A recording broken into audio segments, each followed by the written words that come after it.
Hi, welcome to the coolest matcha latte where I tell you about things I like because you probably will like them too. In true show fashion, I'm sipping on an iced matcha latte from Dunkin'. Anyways, today's theme is film/new movie, and it's the week of July 17th, so we're talking about the Odyssey. I don't know if it's possible to spoil a story that's almost as old as civilization itself, but I'm gonna try not to. I had to read the Odyssey in college when I took a literature of the world class, so I went into it with some background knowledge. It has been some time, but for those who don't know, the Odyssey follows Odysseus on his journey home after the Trojan War and all the trials and tribulations that come with that. But in reality, the story actually asks, what if the bad outcome happened every single time you made a decision?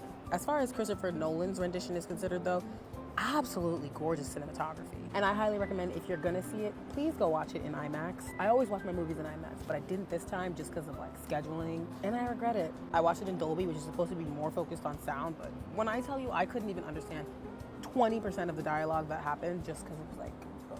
To be fair though, this is something that I noticed when I watched Tenet too, so I think Nolan just kind of is okay with compromising sound for look, and I think that's a choice. I'm not mad at it. One thing I will say about this movie though, the performances were absolutely stellar. My favorite had to come from Anne Hathaway as Penelope though. I feel like she managed to impart a bit of dynamism to a character that has the complexity of a carrot, both in the original and in this script. Also, having the actual story running through my mind, I do really appreciate Nolan's extrapolation of the dialogue. The whole story is an allegory, but the dialogue manages to be deeply human, even within all these mythological confines. With all that manipulation, I would have loved to seen a bit more to get the female characters a bit more depth, but that is just not Nolan's strong suit as a writer. I am starting to love seeing him, Hathaway, and Pattinson working together though. I feel like it always ends up working out. Overall, an amazing theater experience, and you can tell he has a clear love for the art of storytelling, so I highly recommend you check out The Odyssey.